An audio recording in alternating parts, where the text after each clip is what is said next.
Halo pemirsa, apa kabar Anda hari ini? Senang sekali saya Raden Madlias dapat kembali menemani Anda dalam sebuah program talks yang inspiratif. Ini dia Bincang Sehati.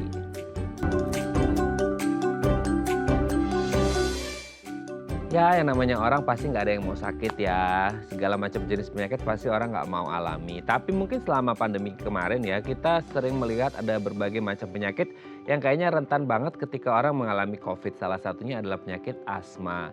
Nah, sampai saat ini masih banyak orang yang bertanya-tanya kira-kira penyakit asma ini penyebabnya apa sih selain genetik ya. Kalau genetik kita udah nggak bisa ngomong lagi karena memang turunan sifatnya seperti itu. Tapi di luar genetik kira-kira apa sih penyebabnya? Terus gimana cara mengidentifikasi bahwa orang ini memang mengalami asma sedari kecil ya supaya kita bisa mengantisipasinya. Dan kalau akhirnya sudah didiagnosis asma, apa yang harus dilakukan, bisa sembuh atau enggak sih? Nah, inilah topik yang akan kita bahas hari ini ya. Gimana sih cara penanganan asma? Nah, berbicara tentang asma, kita akan membahas terlebih dahulu nih pemirsa beberapa mitos fakta seputar asma. Kita lihat yang pertama ya. Kalau asmanya lagi kambuh, ayo cepetan segera rebahkan tubuh. Nah, ini dia, seringkali kita berpikir ya kalau asma itu kan erat hubungannya dengan paru atau pernapasan. Jadi kadang-kadang ketika kita lagi duduk gitu ya, kan kalau lagi duduk kayak gini, itu pasti kayak ada yang keganjel ya, jadi kayak napasnya itu agak susah seperti itu. Jadi ketika orang mengalami asma atau asmanya lagi kambuh, katanya segera rebahkan tubuh dalam artian apa? Biar bisa rata, biar peredaran udara, oksigen, napasnya juga lebih stabil dan lebih mudah. Jadi ketika ada orang asma, kamu gitu ya, terus kemudian rebahkan tubuh supaya napasnya jadi lebih enak. Tapi nggak ngerti juga ya, ini benar atau mitos belaka ya. Kita lanjut yang kedua ya pemirsa ya.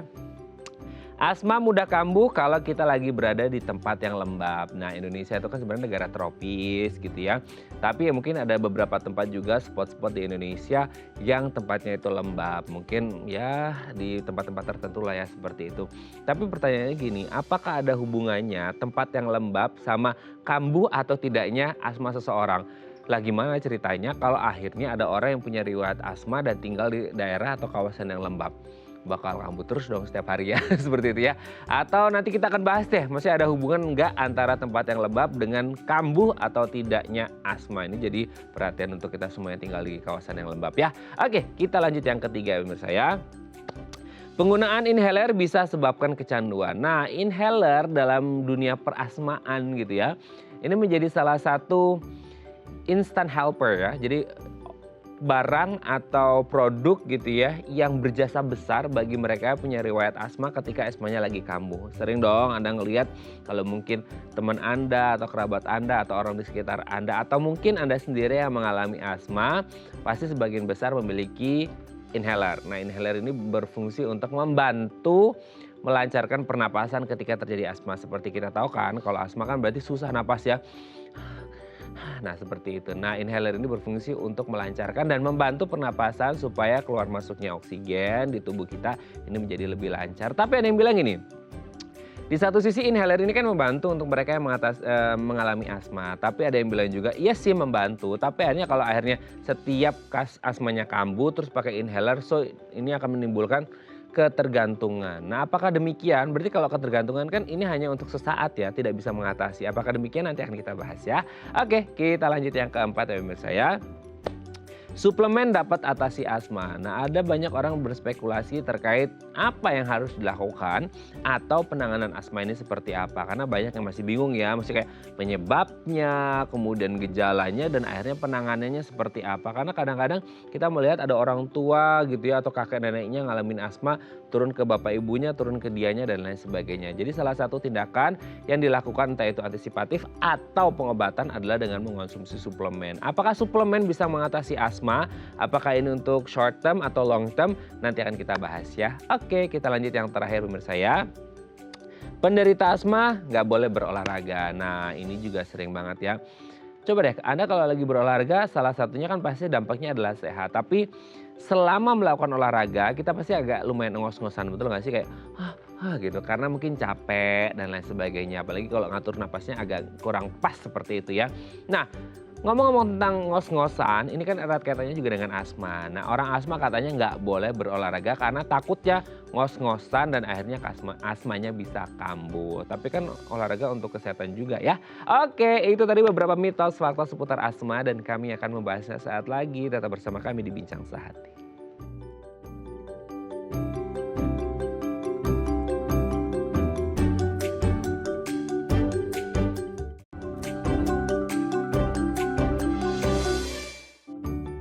Baik, karena masih bersama kami di Bincang Sehati. Tadi di segmen sebelumnya kita sudah membahas ya mitos fakta seputar asma. Nah, apakah yang tadi disebutin itu fakta atau beneran semua atau mitos belaka? Untuk membahasnya telah hadir bersama kami di studio Bincang Sehati.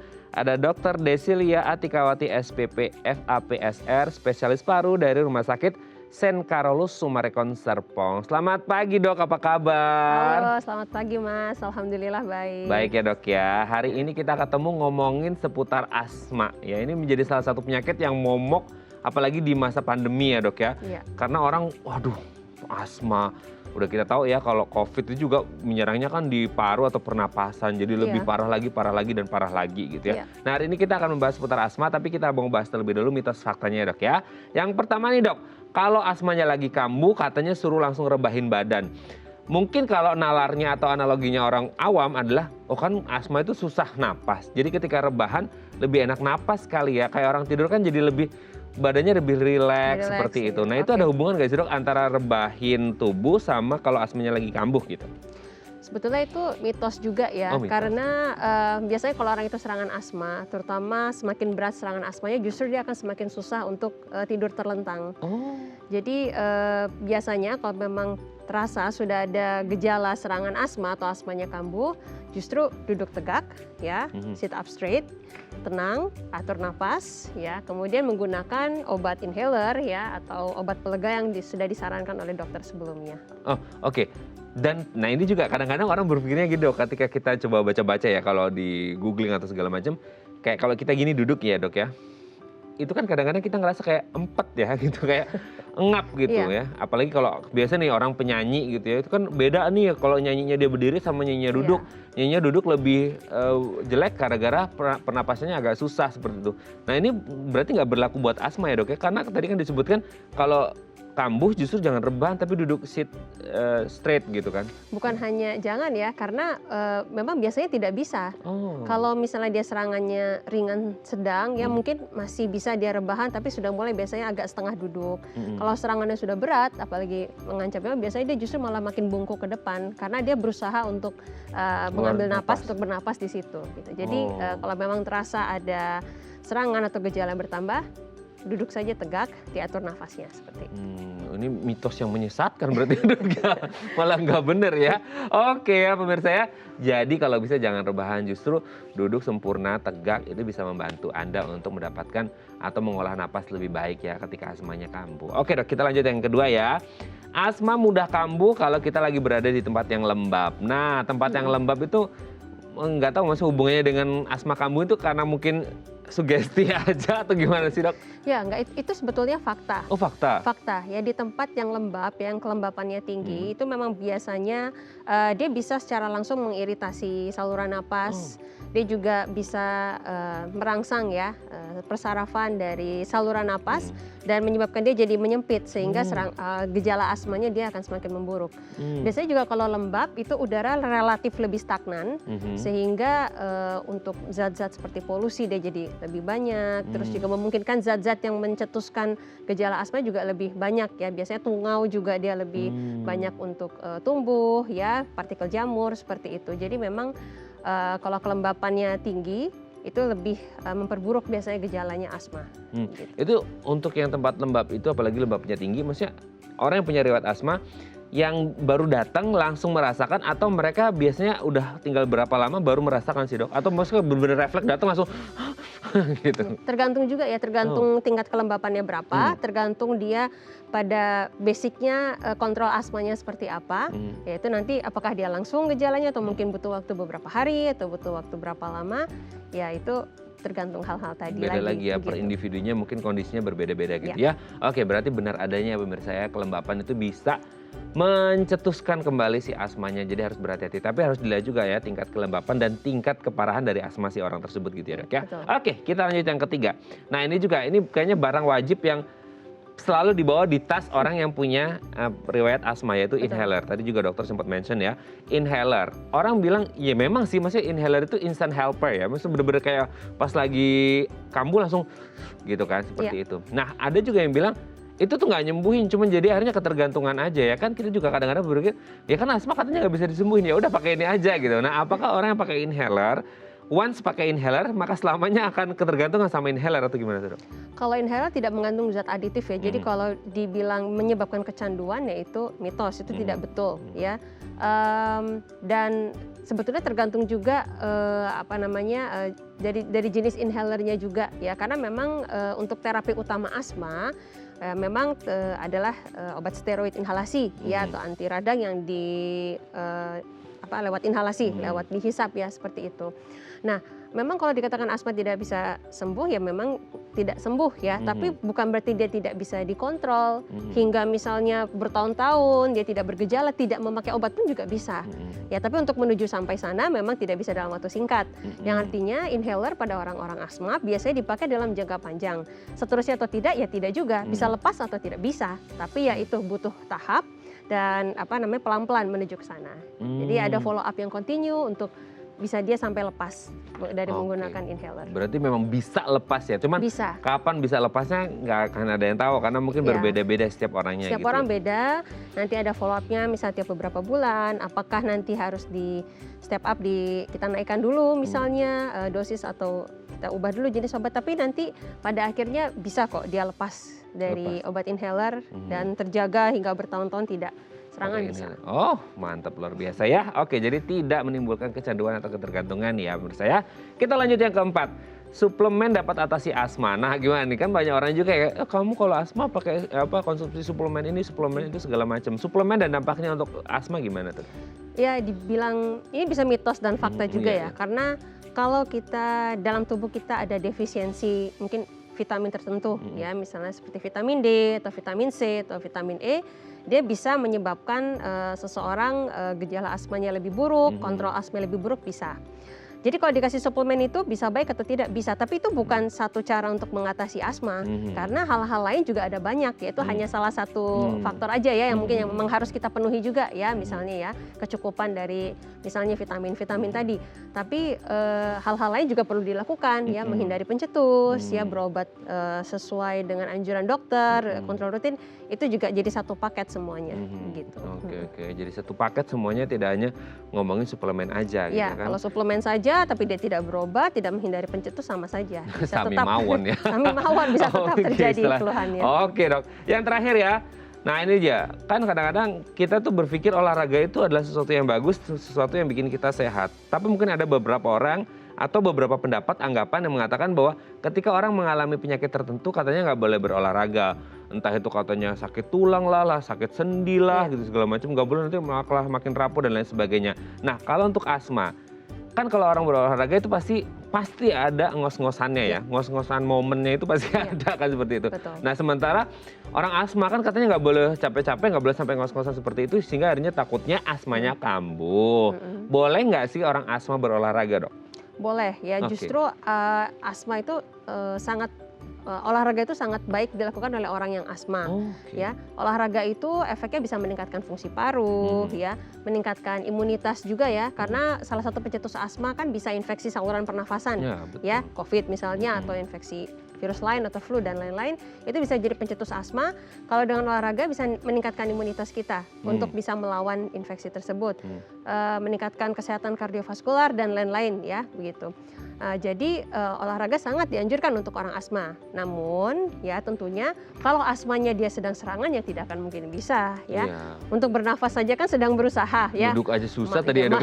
Masa disuruh olahraga ya. Jadi tentunya pada kondisi asma yang stabil, kemudian biasanya sebelum olahraga juga bisa dilakukan hal-hal tertentu untuk mencegah terjadinya exercise induced asthma atau asma atau gejala yang diinduksi karena gejala asmanya yang memburuk karena olahraga, itu kita bisa ada persiapan sebelumnya ya, misalnya menggunakan pengontrol atau pelega inhalernya 10 menit sebelumnya misalnya, itu bisa didiskusikan dengan dokternya ya. Dan olahraga juga ya mungkin tidak langsung yang intensitas berat ya, mulai dari intensitas yang ringan nanti bertahap naik, karena mungkin kalau misalnya dicoba dicari di internet ya, misalnya senam asma ya.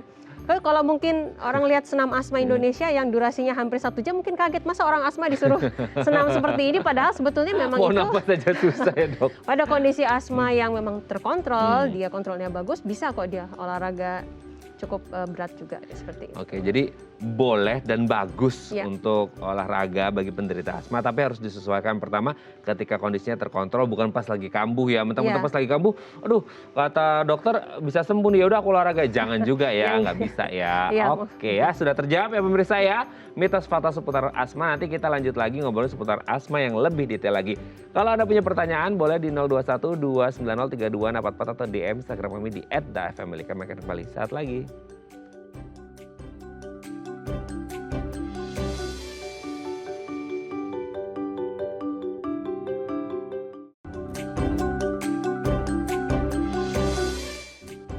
Baik, Anda masih bersama kami di Bincang Sehati. Kita masih membahas tema kita hari ini, tepat tangani asma. Kalau Anda punya riwayat asma atau mungkin pasangan Anda, anak Anda, anggota keluarga Anda, teman Anda, bestie Anda punya asma gitu ya. Sekarang kan zamannya bestie ya. Jadi bestinya sakit, kita jadi kayak ikutan sakit. Nah, jangan sampai ya. Nah, kalau Anda punya pertanyaan seputar asma boleh di 021 290 3244 atau DM Instagram kami di @dafamily. Kita masih bersama dengan Dr. Desilia Atikawati SPP FAPSR, spesialis paru dari Rumah Sakit Sen Carolus Summarecon Serpong. Dok, kita lanjut lagi. Tadi mitos fakta seputar asma sudah terjawab. Sekarang kita mau mengulik lebih dalam lagi seputar asmanya. Asma ini penyakit yang kadang-kadang orang agak menyepelekan ya, karena mungkin kayak gitu aja gitu kan. Maksudnya nggak kayak yang diabetes, jantung, stroke, segala macam seperti itu ya. Asma itu sebenarnya penyakit yang seperti apa sih dok? Maksudnya kayak banyak yang menyepelekan tapi banyak juga yang takut gitu kan, sampai kemana-mana bawa inhaler kan seperti itu. Gimana tuh dok? Ya, kalau asma memang penyakit yang dia karakteristiknya tuh dia ada peradangan ya, atau ada inflamasi yang sifatnya kronis di saluran napas. Biasanya gejalanya pasiennya ada sesak atau batuk, atau dadanya terasa berat ya, kayak seperti ditekan ya, atau bunyi suara napas yang mengi itu ngik-ngik ya, seperti itu. Tapi ya, tapi biasanya dia bervariasi dari waktu ke waktu. Jadi dia tidak terus-terusan, biasanya dia lebih buruk di waktu tertentu, misalnya malam ya, contohnya begitu. Kalau ditanya penyebabnya, ya sebetulnya dia kombinasi ya dari faktor orangnya sendiri dan juga dari faktor lingkungannya ya. Itu gabungan ya, misalnya memang dari segi faktor orangnya sendiri ya, atau faktor hostnya, itu genetik misalnya ya, atau kecenderungan mudah alergi atau istilahnya atopi ya begitu. Obesitas juga termasuk ya, itu faktor yang penting juga.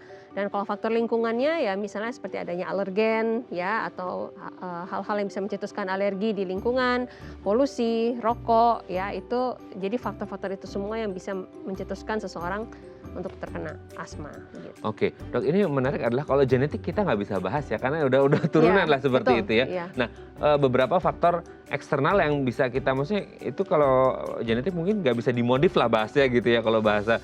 Ya, tapi kalau yang bisa maksudnya dihindari, preventif itu kan kayak obesitas. Obesitas mungkin salah satunya dari pola makan gitu ya. Nah, ada nggak sih maksudnya kayak orang yang dulunya nggak obes gitu ya, maksudnya standar proporsional lah, ideal seperti itu.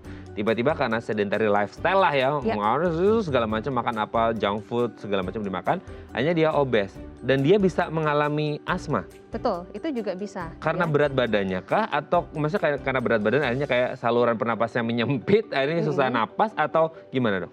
Ya, itu salah satu faktornya ya. Kalau orang obesitas itu memang mengganggu mekanika pernafasan, tapi juga lebih ke arah karena kan pasti kadar lemaknya kan, jaringan lemaknya kan tinggi ya kalau orang obesitas itu. Jadi jaringan lemak itu sendiri dia bisa memang melepaskan zat-zat yang membuat seseorang menjadi mudah untuk jadi kena asma. Itu seperti itu. Gitu. Jadi memang kalau orang yang obesitas kadang-kadang suka agak sulit ya dikontrol asmanya selama dia nggak menurunkan berat badannya dia. gitu. Jadi pun kita sudah maksimalkan terapinya, tapi kalau memang obesitasnya dia tidak ditangani juga akan agak sulit gitu, karena nanti secara konstan akan terus ada dilepaskan zat-zat yang tadi yang bisa mencetuskan gejala asmanya itu. Oke. Tapi kalau obesnya dia turun, jarum timbangannya ke kiri, itu dia akan membaik nggak sih dok asmanya? Iya, dia itu akan bisa membantu untuk dia asmanya menjadi lebih terkontrol dan lebih baik, iya betul. Nah itu dia, ini jadi motivasi tersendiri bagi mereka yang obes dan punya riwayat asma ya dok ya. Oke, tapi kalau kita berbicara asma sendiri, maksudnya di luar tadi ya ada faktor genetik, obesitas segala macam, ada nggak sih kayak jenis kelamin, range usia, maksudnya kayak lansia kan ya secara metabolik, secara degeneratif lah ya segala macam menurun semuanya gitu. Itu udah potensi lebih besar lagi mengalami asma atau nggak sih dok? Pada dasarnya asma tuh bisa terjadi di usia berapapun ya, jenis kelamin apapun jelas ya, di usia berapapun ya. Misalnya awalnya terjadi pada usia masih kecil, baru terjadi pertama di usia dewasa atau lansia, itu pun juga bisa ya sebetulnya. Nah jadi kalau dilihat dari statistik ya, biasanya kalau sebelum pubertas itu lebih banyak laki-laki gitu kalau dari jenis kelamin ya, tapi di usia dewasa dia lebih banyak perempuan. Mungkin dia ya memang ini mungkin ada hubungannya dengan genetic susceptibility lah ya, seperti itu, atau dari perubahan hormonal juga begitu ya. Memang kalau kita bicara asma yang alergi ya khasnya biasanya di bawah usia kecil tuh dia mulai muncul ya, tapi pada usia berapapun juga tetap bisa. Tetap bisa ya. Nah kalau yang usia berapapun mungkin karena faktor eksternal, lingkungan dan lain sebagainya. Kalau untuk yang genetik dok, maksudnya ketika ada turunan genetik dia tuh dari kecil akan mengalami asma atau bisa jadi justru pas remaja atau bahkan dewasa baru muncul asmanya gitu? Seringnya pada anak-anak ya, biasanya di usia di bawah 5 tahun dia sudah mulai muncul gejala asmanya. Tapi misalnya dia baru terdiagnosis dewasa ya mungkin saja. Siapa tahu waktu dia kecil dia punya gejala asma tapi mungkin undiagnosed ya, mungkin tidak terdiagnosis, itu kan juga bisa. Nah itu dia, undiagnosed ini kan berarti kayak, kan tadi dokter menyebut ini tuh peradangan yang kronis kan gitu. Iya. Maksudnya kan, itu kan berarti jangkauannya panjang gitu. Sampai akhirnya orang didiagnos bahwa ini asma seperti itu. Nah sebelum akhirnya diagnosisnya ditegakkan bahwa ini asma, ada nggak sih kayak ciri-ciri orang kayak sebelum akhirnya asmanya gitu, maksudnya ada nggak di sepanjang entah berapa tahun belakang gitu ya orang, oh kayaknya ini menuju ke asma deh gitu. Atau bisa nggak maksudnya sebelum menuju ke asma benar itu orang bisa tahu gitu dok? Kalau dia tidak sedang mengalami serangan asma ya, misalnya begitu, ya dia terlihat seperti orang normal saja ya, dia bisa beraktivitas seperti biasa ya, karena memang asma pada kondisi stabil dia memang ya, seperti orang biasa saja ya, bisa beraktivitas biasa. Mungkin bisa saja sudah terlihat ada kecenderungan alergi, misalnya kalau asma yang alergi ya gitu ya, misalnya dia punya eksim ya, kulitnya misalnya punya eksim, atau dia punya rinitis alergi, misalnya dia sering pilek ya, sering bersin gitu, sering berair hidungnya, atau dia punya alergi obat atau alergi terhadap makanan, itu faktor-faktor atopi ya, itu yang bisa saja dia nanti baru berkembang menjadi asma di usia berikutnya. Gitu. Oke. Tapi asma itu sendiri ada tingkatan atau jenis atau tipenya nggak sih? Maksudnya kan kita sering tadi ngomongin kita yang ringan, yang sedang ke berat. Tapi kalau jenisnya ada nggak? Maksudnya asma ya sama semua seperti itu gitu? Ya kalau asma memang ada derajatnya ya. Kalau memang dia belum pernah terdiagnosis asma sebelumnya, biasanya dia ada tahapannya yang mulai dari asma yang intermiten, persisten ringan, sedang, dan berat ya, seperti itu. Nanti setelah dia sudah mulai berobat ya, dia kan nanti akan dilihat nih pasti bagaimana tingkat kontrol asmanya ya. Nah itu juga ada dibagi terkontrol baik, atau terkontrol sempurna, ada terkontrol sebagian, ada tidak terkontrol. Dan derajat serangan asma juga dia ada juga ya, kalau lagi serangan asma ada yang ringan sedang, berat, atau mengancam nyawa, itu juga ada tahapannya. Oh ada tahapannya. Tapi yang jadi pertanyaan itu kadang-kadang kita gini dok, ketika ada orang kambuh nih asmanya ya, ya entah itu ringan, sedang, ke berat. Kalau berat kayaknya agak ngeri ya. Maksudnya kan ya ini masalah edukasi ya, kadang-kadang kita ngomongin ya karena discover areanya, maksudnya coverage area di Indonesia, daerah ya berbagai macam faktor lah gitu. Akhirnya orang mengalami asma dan kayak nggak tertangani gitu. Itu maksudnya akan sembuh sendiri nggak sih? Maksudnya tanpa inhaler segala macam itu bakal reda sendiri nggak sih dok? Iya, jadi kalau asmanya dia termasuk yang ringan ya, misalnya asma yang intermiten, yang dia yang ringan begitu, kadang-kadang memang tidak tidak tanpa terapi dia tiba-tiba dia bisa membaik sendiri. Ya seperti itu. Jadi misalnya dia sudah mulai malam kok kayak ada rasa napasnya tidak enak, ya ada batuk ya.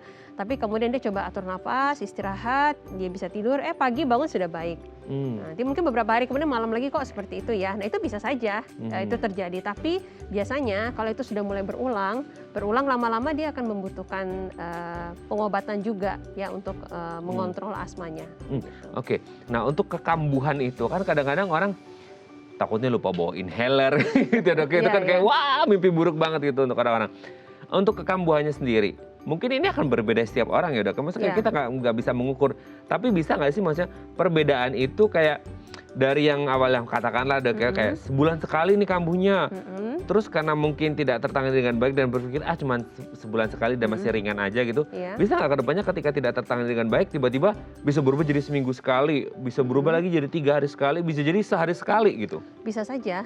Ya, bisa saja termasuk misalnya apakah ada faktor-faktor tertentu ya, faktor lingkungan misalnya yang membuat dia asma jadi cepat kambuh ya, apakah itu ya termasuk faktor emosi misalnya ya, atau faktor kelelahan, atau misalnya faktor alergen di lingkungan ya misalnya, atau dia baru pindah tempat ya itu bisa saja dia yang awalnya mungkin keluhannya mungkin hanya sebulan sekali ya, atau bahkan sudah lama tidak ada keluhan kok tiba-tiba mulai muncul lagi, ya itu bisa terjadi. Dan misalnya kok jadi lebih sering, mungkin saja karena kan memang basicnya asma tidak bisa sembuh, tapi dia dikontrol sehingga dia tidak bergejala hingga bertahun-tahun tidak menggunakan obat pun itu bisa.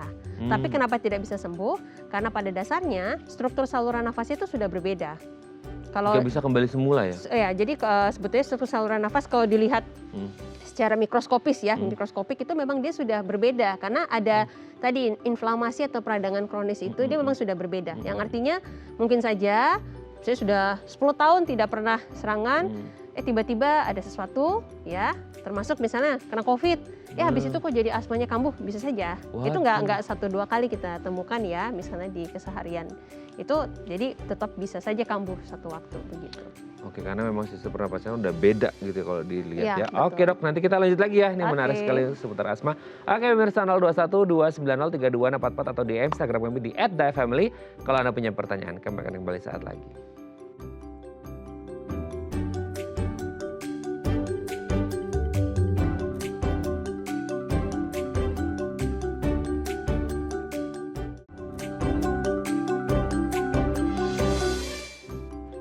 Baik, karena masih bersama kami di Bincang Sehati, kita masih membahas salah satu topik yang mungkin menjadi pertanyaan banyak orang ya, seputar asma. Nah, kalau Anda punya pertanyaan seputar asma boleh di 021 290 3244 atau DM Instagram kami di @dafamily. Kita masih bersama dengan Dr. Desilia Atikawati SPP FAPSR, spesialis paru dari Rumah Sakit Sen Carolus Sumarkon Serpong. Dok, kita lanjut lagi.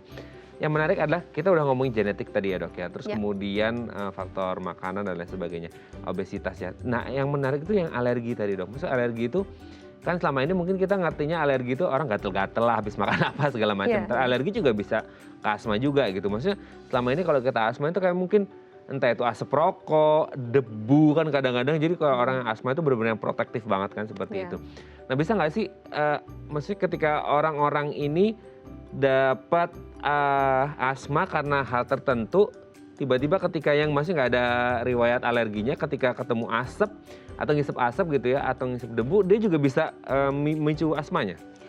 Iya, tadi kalau asma kan tidak semua asma alergi ya. Kalau di bidang medis tuh ada istilahnya fenotip asma ya, atau jenis-jenis asma tuh ya tidak hanya alergi ya, ada asma yang non alergi juga ya, asma yang baru ada pada usia dewasa ya, asma obesitas misalnya seperti itu. Nah kalau misalnya tiba-tiba ada asap rokok yang cukup intens ya, atau misalnya ada pajanan debu yang intens, terus seseorang yang tidak punya asma tiba-tiba punya gejala karena menghirup, ya itu bisa terjadi gejala sesak ya, tapi bukan berarti itu asma juga ya, karena itu mungkin ada karena respons kan respon dari saluran nafasnya gitu ya, dia karena ada pajanan sesuatu yang intens, termasuk misalnya kalau asap kebakaran kan atau apa, memicu gejala penyempitan saluran napas, ya gejalanya mirip seperti asma, ya itu tetap bisa terjadi. Tapi bukan berarti itu asma, ya itu begitu. Karena kalau asma ya biasanya dia sifatnya dia lebih kontinu, ya dia lebih kronis, lebih lama gitu. Karena siapapun kayak contohnya misalnya seperti tadi kita bahas tentang olahraga, ya. Misalnya olahraga tiba-tiba mencetuskan gejala asmanya timbul gitu ya, ada exercise induced bronchoconstriction ya. Bronchoconstriction itu penyempitan saluran napas yang diinduksi oleh olahraga. Itu orang yang tidak asma juga bisa saja mengalami hal tersebut ya. Jadi tidak harus asma gitu. Tapi berarti orang yang asmanya non alergi ketika ketemu asap, debu aman dong loh? Ya tidak juga. Maksudnya tadi ya nggak hanya orang asma saja ya. Maksudnya orang yang memang tidak punya riwayat asma. Kadang kalau bisa, terjadi apalagi pajanan asma, yang itu ya, apalagi kalau asma biasanya gejalanya bisa lebih berat lagi gitu. Oke. Nah dok, kita kan kalau ngomongin saluran pernapasan ini kan menjadi ya penting lah ya, manusia bisa hidup karena bernapas kan. Betul. Sementara asma ya di saluran pernapasan ada masalah kan, peradangan tadi, inflamasi ya. Nah kalau akhirnya entah itu sedang dalam pengobatan atau ya tidak atau belum tertangani dengan baik gitu ya, entah itu di ringan, sedang atau berat, bisa nggak sih kalau akhirnya menimbulkan komplikasi? Karena kan kita ngomongin pernapasan itu kan kita harus bernapas, masukin oksigen ke dalam darah supaya kita segala macam. Bisa nggak menyebabkan komplikasi? Atau mungkin dibalik nih dok, misalnya satu penyakit tertentu gitu ya, entah yang berhubungan dengan sistem metabolisme tubuh kita atau yang lain, yang akhirnya bisa memicu terjadinya asma. Iya. Jadi kalau misalnya tadi ya bisa nggak dia mengalami komplikasi ya, biasanya terjadi pada memang asma yang tidak tertangani dengan baik atau dia kontrolnya buruk ya, kontrol asmanya dia tidak bagus ya, misalnya dia sering sekali terjadi serangan. Nah karena kan ketika gejalanya sedang muncul itu kan karena terjadi inflamasi yang sedang meningkat ya, atau peradangan di saluran nafasnya sedang meningkat ya.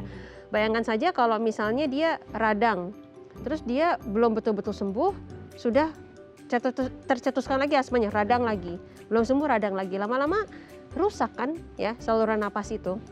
Kalau dia rusak, akhirnya kerusakannya bisa permanen karena dia belum sempat sembuh, sudah kembali lagi radang lagi ya, akhirnya dia permanen rusaknya, istilahnya di bidang kedokteran airway remodeling ya. Jadi saluran nafasnya akhirnya dia rusak secara permanen dan akhirnya gejalanya jadi terus-menerus. Yang biasanya asma itu tadi ya, dia bervariasi, kadang dia timbul, kadang dia tidak. Ini kok jadi kontinu, kok jadi terus-menerus gejalanya. Nah itu bisa terjadi. Kemudian kalau dia misalnya sudah ada serangan asma yang ringan-ringan tapi misalnya dia tidak obati ya, tidak ditangani dengan baik, terus dibiarkan terus-menerus akhirnya menjadi berat, terjadi gagal napas ya, atau lama-lama infeksi paru juga atau pneumonia ya, itu semua bisa terjadi. Dan apalagi kalau punya penyakit lain ya, misalnya dia punya penyakit jantung ya atau lainnya ya, bisa saja itu memperberat juga kondisi penyakit lainnya. Itu seperti itu. Nah sekarang kalau sebaliknya, ada tidak penyakit-penyakit tertentu yang bisa menyebabkan terjadi asma? Tadi satu misalnya kondisi obesitas ya, dia bisa membuat orang juga menjadi faktor menjadi asma. Kemudian misalnya orang yang sering asam lambungnya naik ya, atau GERD ya gitu ya, dia GERD, dia sering sekali naik ya, itu lama-lama bisa juga akhirnya menyebabkan orang menjadi asma gitu. Tapi ya itu bukan asma alergi lagi ya, itu ya, itu jenis asma yang lain. Seperti itu. Oke, ini pertanyaan agak ekstrim ya dok ya. Maksudnya ini aku baru kepikiran, maksudnya kayak nauzubillah ya, maksudnya enggak, semoga enggak terjadi. Maksudnya karena kan ya itu manusia tuh perlu bernapas gitu ya. Kalau nggak bernapas kan pasti meninggal gitu ya dok ya. Ada nggak sih kasus orang asmanya kambuh ya, mungkin di tingkat yang berat gitu. Ya mungkin lagi nggak ada orang, inhaler nggak ada atau nggak ada gitu. Dengan kondisi yang akhirnya frekuensi napasnya jadi sangat lambat, bisa nggak maksudnya sampai meninggal gitu. Gini, kalau dia sebelumnya tidak ada riwayat gejala asma yang sudah mulai sering kambuh, yang kontinu ya, ya misalnya orangnya cukup bagus nih kontrol asmanya, misalnya dia udah tidak ada gejala atau mungkin sebulan mungkin hanya sekali, biasanya kalau serangan tiba-tiba buruk dan meninggal itu lebih ke tidak ya gitu ya. Biasanya dia sudah kayak kontinu dimulai nih tiap hari, udah mulai ada gejala asmanya, tapi mungkin dia nggak obati dengan baik ya, atau dihiraukan misalnya begitu ya. Terus lama-lama dibiarin dan akhirnya jadi berat, jadi nutup semua saluran napasnya, kemudian misalnya meta-meta meninggal ya itu bisa terjadi. Nah tapi biasanya dia nggak yang misalnya kalau kayak jantung begitu serangan jantung Ya, langsung meninggal kayak betul. gitu itu mungkin lebih common ya. Tapi kalau asma biasanya nggak. Orang sudah 6 bulan tidak pernah serangan asma, sekali serangan misalnya dia tiba-tiba langsung dalam waktu beberapa menit meninggal itu tidak, kecuali dia juga punya penyakit jantung lainnya ya atau penyakit lainnya ya itu ya bisa gitu. Biasanya sudah ada pendahulunya lah gitu, gejala-gejala pendahulunya. Makanya kalau sudah mulai ada gejala seperti itu ya jangan terlalu lama ya menunggu untuk berobat. Jangan sampai nanti sudah keburu berat ya baru mencari pertolongan. Nah, gitu. oke. Nah, sebelum berat kita harus berobat seperti itu. Nah, berobat itu kan pasti diawali dari pemeriksaan ya, Dok ya. Iya. Kita juga pingin screening. Nah, gimana sih screening? Maksudnya kayak orang yang punya bapak ibunya deh punya riwayat asma, pasti kan kemungkinan besar anaknya mengalami. Tapi mungkin kayak usia 1 tahun, 2 tahun, mungkin 3 tahun itu belum kelihatan. Jadi orang tua kan kadang-kadang ini mewarisi Iya, asmanya atau enggak, itu bisa Iya. dilakukan screening nggak sih, Dok? Maksudnya kayak untuk anak-anak yang belum mengalami sementara orang tuanya punya riwayat asma seperti itu. Atau mungkin orang yang ya let's say timbangannya agak ke kanan-kanan dikit, belum obes-obes banget gitu, Iya. maksudnya dia belum mengalami namanya asma, bisa nggak di-screening dari awal bahwa oke ini kayaknya ada indikasi someday bakal mengalami asma gitu, bisa nggak sih, Dok? Iya. Kalau asma itu kan memang penyakit yang gejalanya dia langsung terlihat ya sebetulnya. Memang biasanya kalau usia anak-anak dia cenderung lebih banyak ke batuk. Biasanya batuk yang lama tidak sembuh-sembuh ya itu dia lebih banyak ke batuk. Kalau dewasa mungkin dia lebih banyak ke sesak ya, suara napas mengi tadi ya seperti itu. Nah, tapi ya kalau asma itu memang dia ada gejalanya, dia akan terlihat gejala. Bukan seperti misalnya penyakit diabetes ya, yang kalau dia gulanya sudah tinggi ya mungkin belum ada gejala sampai mungkin menimbulkan komplikasi. Jadi bisa di screening lewat cek darah. Tapi kalau asma ya mungkin kalau dia belum timbul gejala, ini bisa ketahuan asma atau tidak? Ya tidak juga. Tapi ya mungkin dia bisa kalau sudah dilihat misalnya orang tuanya ada kecenderungan asma, ya mungkin dia bisa asma. Ya jadi mungkin dikondisikan saja, mungkin lingkungannya ya di rumah atau bagaimana yang tidak mendukung asma itu tercetus lah misalnya begitu. Tapi meskipun ada genetik dan dengan faktor-faktor yang lain kayak dijaga kebersihan, tidak boleh ada asap, tidak boleh ada debu gitu dan segala macamnya, makanan segala macam, tetap akan tercetus juga ya, Dok, kalau Ya genetik? belum tentu juga. Oh, Ya belum orang tentu tuanya asma belum tentu anaknya pasti asma juga ya. Oh. Walaupun mungkin risikonya mungkin 2 kali lipat dibandingin dari orang yang mungkin tidak punya keluarga yang asma, misalnya begitu. Ya kan belum tentu juga sebetulnya gitu ya. Tapi ya dijaga saja ya. Misalnya mungkin di rumah tidak ada yang merokok ya. Kemudian ventilasi rumahnya dibikin bagus. Mungkin sudah disetel nih memiliki furniture atau apa yang tidak gampang banyak debu ya, misalnya seperti itu gitu ya. Mungkin tidak pasang karpet yang berbulu ya, mungkin karpet yang bisa dilap atau tidak pakai karpet ya, contohnya bisa seperti itu. Oke, berarti untuk orang asma ini cocoknya rumah dengan model minimalis ya, Dok? Iya ya sebetulnya ya. Iya, Kalau minimalis. makin banyak benda-benda yang bisa menyimpan debu ya pasti lebih memungkinkan mencetuskan ya. Termasuk hewan peliharaan juga ya, itu juga mesti dilihat lagi karena itu bisa jadi pencetus juga ya gitu. Hewannya atau bulunya? Ya bulunya ya, lebih ke arah bulunya sih ya. Oke, gitu. oke, oke. Nah, untuk pengobatan, Dok, maksudnya kayak kan tadi dokter menyebut nggak bisa sembuh. Jadi kadang-kadang orang ngapain diobatin orang nggak bisa sembuh kan Iya, gitu. iya. Nah, pengobatan itu apakah hanya berbatas pada ya selama ini kita tahu pasti inhaler lah ya. Inhaler Iya. itu kayak udah common banget gitu. Nah, pengobatan itu sendiri seperti apa? Untuk apakah beda-bedanya atau seperti apa? Inti dari pengobatan asma itu adalah steroid ya atau anti radang. Anti radang inhalasi atau anti radang yang dihirup ya. Jadi memang makin ke sini ya mungkin kalau kita bicara 10 tahun, 20 tahun lalu obat asma lebih banyak mungkin ke obat yang minum, obat yang diinfus ya, tapi makin ke sini sudah digeser makin ke terapi yang inhalasi, terapi yang dihirup. Jadi obat-obatnya itu semua dia langsung bekerja di saluran nafas ya.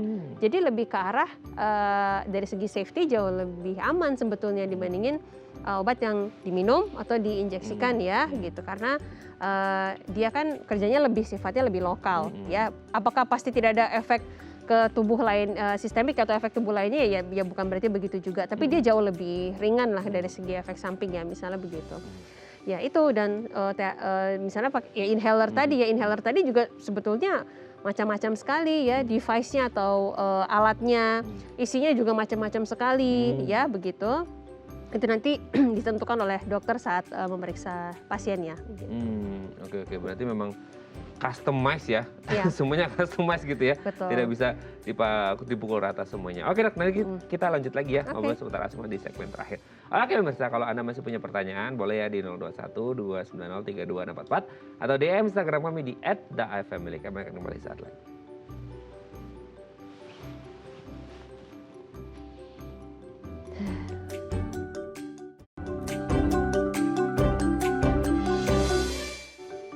Baik, karena masih bersama kami di Bincang Sehati, kita masih bersama dengan Dr. Desilia Atikawati SPP FAPSR, spesialis paru dari Rumah Sakit Sen Karolus Sumarekon Serpong. Dok, kita lanjut lagi ya. Ini segmen terakhir, karena tadi kita udah bahas nih A sampai Z sampai pengobatannya di asma gitu ya. Oke. Kita akan bahas apa yang bisa kita lakukan untuk meminimalkan terjadinya asma atau memunculkan ya. Tadi dokter ada mention beberapa sih. Yang pertama itu kayak untuk rumah ya. Tadi kita ada sempat bahas tentang rumah itu. Sirkulasi udara di rumah gitu ya. Iya. Ya katakanlah seperti ya sore itu saya maksudnya kayak kita di Jakarta kan banyak yang rumahnya itu kayak kanan kiri itu udah tembok ya dok ya Iya, gitu ya. betul. Bener-bener kalau di desa sih masih di kampung masih yang punya kayak jendela kiri, jendela kanan, jendela belakang gitu. Kalau di Jakarta kan mungkin lebih banyak yang jendelanya depan aja gitu seperti Ya, itu. apalagi kayak apartemen misalnya Ya, gitu ya. apartemen seperti itu ya. Nah, ini kan banyak akhirnya sirkulasi udara yang kayak cross ventilation-nya itu jadi nggak bagus gitu ya. Jadi kayak cuma one way aja gitu. Nah, kalau kita berbicara sirkulasi udara, seberapa penting sih sirkulasi udara di dalam rumah untuk kambuh atau tidak kambuhnya asma seseorang? Ya, sebetulnya bukan hanya untuk asma ya, tapi pada dasarnya pada Kesehatan secara umum. penyakit-penyakit paru ya, misalnya juga termasuk ya infeksi, flu atau segala macam ya, itu pasti kalau ventilasi udara yang dia ya semakin banyak jendela yang dibuka ya misalnya begitu, sinar matahari dia bisa masuk, itu pasti akan lebih baik juga begitu. Jadi bukan berarti nggak boleh pakai AC ya boleh-boleh saja, tapi ya diseimbangkan juga lah dengan buka jendela ya, kemudian AC juga dipastikan dilakukan servis secara rutin juga ya, karena kalau tidak kan tentunya di situ bisa tempat jamur, bakteri juga dia bisa berkembang biak juga ya gitu. Ya terus tadi juga ya meminimalisasi kemungkinan adanya debu ya, dengan ya mungkin dipilih-pilih saja furniture yang aman yang tidak terlalu banyak bisa menyimpan debu seperti itu ya. Oke. Nah, AC juga ini kadang-kadang AC yang tidak tidak dicuci. Ya itulah ya, itu resiko Iya. kalau punya barang harus punya seperti itu. Iya. Tapi untuk orang yang rumahnya ya tadi ya agak ketutup seperti itu pakai AC, ada risiko nggak sih kalau untuk asma? Maksudnya kayak yang kotor pasti ada berisiko, tapi Iya. maksudnya aman nggak sih penggunaan AC untuk orang asma? Sebetulnya tidak apa-apa ya, selama dia misalnya karena sebetulnya kalau kayak suhu ya, misalnya kalau suhunya dia terlalu panas juga kan tadi tidak bagus juga untuk Iya, orang asma betul. ya. Kalau dinginnya berlebih juga sama ya, dia juga bisa sama-sama mencetuskan gejala asma, tapi dengan jalur yang berbeda ya gitu dari segi mekanismenya di tubuh ya, tapi sama-sama membuat asmanya dia jadi kambuh juga bisa juga ya. AC kan juga bisa misalnya membantu untuk mencapai suhu yang misalnya optimal gitu ya. Gitu. Oke, itu dari tempat ya, ruang itu memang harus diperhatikan. Asupan dok, ada nggak sih makanan-makanan yang kayak ya di satu sisi ada makanan yang bisa menyebabkan alergi gitu ya, ada juga mungkin makanan yang bisa bagus untuk para penderita asma dok. Iya, kalau spesifiknya makanan yang harus dihindari atau yang harus dimakan ya tidak ada sebetulnya untuk asma. Yang pasti harus dihindari kalau dia menyebabkan alergi ya, atau mencetuskan gejala asmanya, misalnya makan seafood habis itu dia timbul gejala asmanya, ya itu jelas harus dihindari. Tapi ya pada dasarnya yang seimbang, kemudian tadi ya boleh makanan yang juga bisa mencukupi kebutuhan vitamin D, vitamin C, vitamin E ya, jadi seperti buah-buahan atau ikan ya, itu akan bisa membuat berbagai macam zat yang dibutuhkan untuk membantu asma yang terkontrol baik itu dia bisa terpenuhi. Tapi kalau pada dia harus menghindari apa sih ya tidak juga. Oke. Nah, itu dari makanan. Lanjut lagi ke salah satu yang bisa menyebabkan bahaya kesehatan dan bahaya kedompetan ya, yaitu merokok gitu ya. Nah, masalah merokok ini kadang-kadang orang berpikir oh asma itu bisa terpicu gara-gara asap rokoknya. Tapi di luar asap rokok kan mungkin ada abunya gitu ya dok ya. Atau mungkin yang sekarang lagi itu kan yang vape-vapean itu gitu ya dok ya. Nah yang elektrik seperti itu maksudnya elektrik dan non elektrik sama bahayanya untuk orang dengan asma atau gimana? Iya, sama saja ya sebetulnya ya, untuk bahayanya bukan hanya pada orang yang asma ya, pada orang yang tidak asma sama saja ya sebetulnya efeknya. Biasanya salah satu yang menjual dari electric cigarette atau dari vaping itu kan membantu orang untuk berhenti rokok ya. Pada dasarnya sih itu bukan alternatif untuk berhenti merokok ya. Karena memang tadi dia bisa membuat mencetuskan gejala asma ya pada orang yang terutama dia asma. Nah, kalau awalnya misalnya orang ini sudah dia asma alergi ya. Asma alergi itu ditandai di dahaknya dia lah ya atau di saluran nafasnya dia itu ada dominasi sel tertentu lah ya gitu. Kemarin misalnya sel eosinofil ya misalnya begitu. Di mana dia memiliki respon terhadap penggunaan obat steroid tadi itu responnya bagus sekali. Itu yang paling bagus dia begitu. Ketika dia merokok ya ataupun vaping lah apapun itu jenis selnya itu akan berubah. Jadi didominasi juga dengan sel lain ya. Ya istilahnya misalnya sel neutrofil itu responnya tidak segitu bagusnya dengan obat steroid itu. Jadi akan membuat kontrol asmanya kan lebih susah juga. Ya mungkin dia bisa dikontrol asmanya dalam beberapa bulan, misalnya ini jadi lebih susah, lebih lama, seperti itu. Gitu. Jadi ya nggak hanya mencetuskan, dia bisa bikin yang orang asma juga jadi susah untuk dikontrolnya gitu. Karena ada perubahan tadi itu di dalam saluran nafasnya. Itu seperti itu. Efeknya itu bisa lebih sama atau lebih parah ke yang rokok manual atau yang vaping? Sama saja sih sebetulnya ya gitu, sama saja. Karena kan mungkin beda, ini kalau rokok kan mungkin yang dari tembakau, yang ini dari vaping itu dari essence-essenan gitu. Oke, itu sama aja berarti? Sama saja ya, kan bukan hanya masalah si tembakaunya saja ya, tapi kan zat-zat lainnya juga ya begitu. Nah, itu dia ya? Iya. Harus dicatat benar-benar gitu ya dok ya. Nah kalau abu rokoknya itu bisa juga nggak sih, maksudnya kayak kan bisa jadi juga dia akan jadi kayak butiran-butiran debu. Ya basicnya apapun ya, debu apapun itu yang dari di jalan lah, yang dari manapun, debu yang misalnya industri ya, misalnya ya orang yang ya misalnya di debu industri ya misalnya apa, misalnya silika, aspes segala macam itu juga semua bisa memperburuk asma. Asap knalpot di jalan juga bisa? Bisa saja, soalnya intinya basicnya semua itu yang bisa mengiritasi si saluran nafas ya begitu ya, itu bisa. Gitu. Makanya jangan lupa pakai masker ya dok ya. Iya betul. Oke, terima kasih Dokter Desi hari ini sudah berbagi bersama kami. Semoga ini menjadi catatan penting bagi para penderita asma, semoga asmanya tetap terkontrol ya. Bukannya kita pesimis tapi tetap harus terkontrol dengan baik gitu ya. Terima kasih dok, salam sehat untuk keluarga rumah ya, dan teman-teman di Rumah Sakit St. Carlos Marikon Serpong ya dok ya. Selamat pagi dok. Oke pemirsa, itu tadi perbincangan kita seputar asma, semoga bermanfaat ya. Saya Radha Madlias pamit, sampai jumpa dan selamat kembali beraktivitas di hari Selasa yang indah ini. Sampai jumpa ya.